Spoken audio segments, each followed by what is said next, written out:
Hello student, welcome to my channel. आज के इस वीडियो में हम पढ़ेंगे बायो सेवर्ट का नियम। तो बायो सेवर्ट का नियम एक इम्पॉर्टेंट टॉपिक है। तो स्टूडेंट ओस्टर्ड ने अपने एक्सपेरिमेंट कर ये बताया था कि जब किसी चालक तार में धारा प्रवाहित करते हैं तो उसके चारों ओर चुंबकीय क्षेत्र उत्पन्न हो जाता है।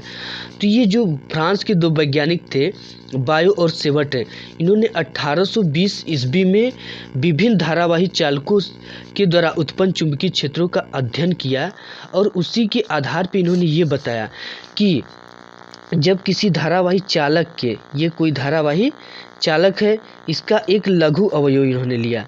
लघु अवयव यानी लघु के लिए डेल लगाते हैं। डेल यानी बहुत छोटे चीज़ को दिखाता है। एक लघु अवयव डेल एल के द्वारा इसके द्वारा उत्पन्न चुंबकीय क्षेत्र के अध्ययन इन्होंने किया और बताया कि इसके द्वारा उत्पन्न जो चुंबकीय क्षेत्र वो किन बातों पर निर्भर करता है। तो ये कोई चालक है और इसमें हम क्या कर दे, धारा को प्रवाहित कर दे। तो ये हमने धारा को क्या कर दिया, प्रवाहित कर दिया।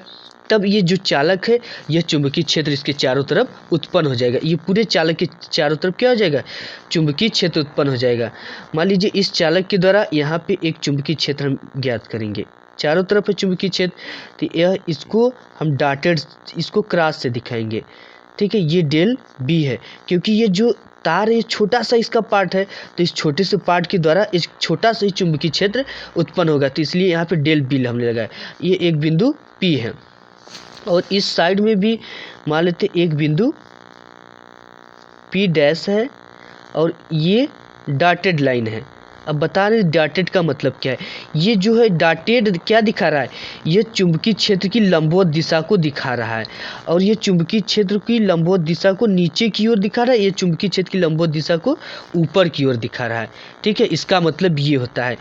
तो इन्होंने देखिए अब ये बताए थे, बायो और सेवर्ट जी ने क्या बताया था कि किसी धारावाही चालक का एक लघु अवयव डेल एल के द्वारा उत्पन्न चुंबकीय क्षेत्र में एक बिंदु P है जहाँ पे ये जो चुंबकीय क्षेत्र की तीव्रता यानी जो क्षेत्र की तीव्रता डेल B है वो किन किन कारकों पे निर्भर करता है। तो इन्होंने बताया था कि यह निम्नलिखित कारकों पर निर्भर करता था। पहले इन्होंने बता दिया कि यह इसमें उत्पन्न धारा के अनुक्रमानुपाती होता है। जो चुंबकीय क्षेत्र डेल B का मान होता है वह उत्पन्न धारा का अनुक्रमानुपाती होता है। तो इन्होंने बताया था यह चालक तार में उत्पन्न धारा के अनुक्रमानुपाती होता है।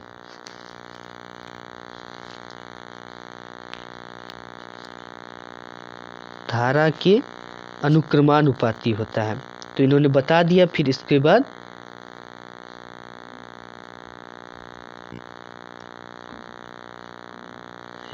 तो हम यहाँ पे डेल बी यानी जो चुंबकीय क्षेत्र वो बहने वाली धारा की क्या है, अनुक्रमानुपाती, ये हो गया।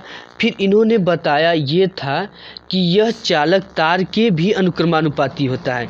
यानी ये जो डेल एल है चालक तार, इसके भी ये क्या होता है, अनुक्रमानुपाती होता है। तो हम लिख देंगे कि यह चालक तार के लंबाई के अनुक्रमानुपाती होता है। चालक तार के लंबाई के अनुक्रमानुपाती होता है। यानी लंबाई किस चालक की, डेल एल की।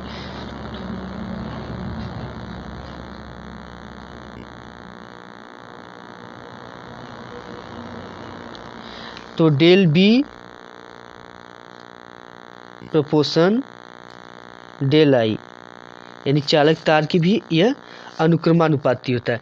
और एक इम्पॉर्टेंट चीज़ इन्होंने और भी बताया था कि यह डेल एल की लंबाई यानी कि लघु अवयव की लंबाई और बिंदु P को मिलाने वाली जो रेखा है इसके बीच एक क्या बनेगा, एक कोण बनेगा। इस कोण की ज्या के अनुक्रमानुपाती होता है।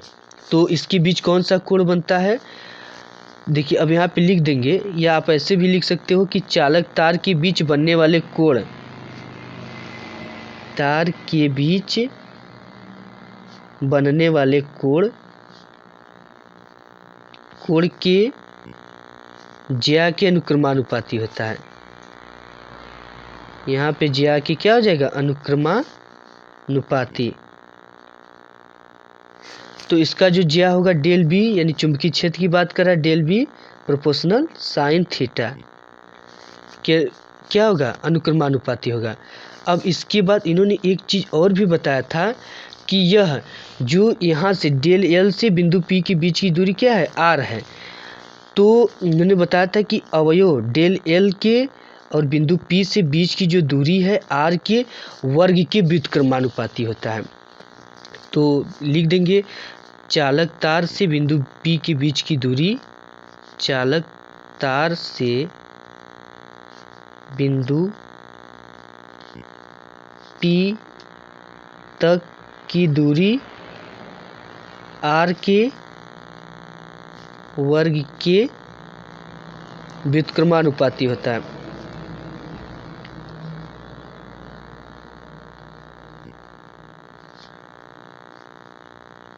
ये हो गया। अब देखिए ये चालक तार की बिंदु P से, यानी इस बिंदु P से चालक तार के बीच की दूरी क्या है, R है। इसके क्या हो रहा है, व्युत्क्रमानुपाती, इसके वर्ग के व्युत्क्रमानुपाती होता है। यहाँ पे लिख देंगे कि R के वर्ग के व्युत्क्रमानुपाती होता है। तो डेल B प्रोपोर्शनल 1/r का स्क्वायर। अब देखिए इस चारों समीकरण को जोड़ देने पर, ठीक है, मिलाने पर, ये पहला समीकरण हो गया और ये दूसरा और ये तीसरा और ये चौथा, इन चारों को मिलाने पर लिख देंगे कि चारों समीकरणों को मिलाने पर, समीकरण को मिलाने पर, अब देखिए मिलाने पर हमें क्या मिल रहा है स्टूडेंट, हमने मिला दिया डेल बी इक्वल, अब देखिए आई को जोड़ देंगे, यहाँ पे आई हो गया। इसके बाद डेल एल को जोड़ दीजिए, डेल एल, इसके बाद साइन थीटा, फिर इसके बाद हम साइन थीटा अपान में ये आर का स्क्वायर कहाँ चला जाएगा, नीचे चला जाएगा, आर का स्क्वायर। अब देखिए यहाँ पे प्रोपोर्शनल है, सारी यहाँ पे प्रोपोर्शनल ही रहेगा। अब इस प्रोपोर्शनल को हटाते तो मान लीजिए ये निर्वात में रखा गया है, तो निर्वात के लिए डेल बी इक्वल लगा देते के मान लीजिए एक क्या है, निर्वात परावैद्युतांक, तो I del l sine theta upon R का स्क्वायर। अब देखिए एक के है, के को हटाते हैं तो कुछ न कुछ यहाँ पे निर्वात इसकी वैद्युशीलता रखते हैं, ठीक है। तो यहाँ पे हम के को हटाएंगे तो ये यहाँ पे हो जाएगा इसकी जो निर्वात की वैद्युशीलता mu upon 4 pi epsilon naught into I del l sine theta upon R का स्क्वायर, ठीक है। यही क्या है, बायो सेवर्ट का नियम। देखिए स्टूडेंट जहाँ पे ये म्यू क्या है, निर्वात की चुंबकशीलता है ना, तो देखिए अगर इसको निर्वात में हमने रख दिया तो इसकी जगह पे एक कोई ना कोई कॉन्सोनेंट जोड़ते हैं, ठीक। तो इसकी जो वैल्यू होती है वो होती है mu upon 4 pi epsilon not, जहाँ म्यू क्या है, चुंबकशीलता, निर्वात की चुंबकशीलता।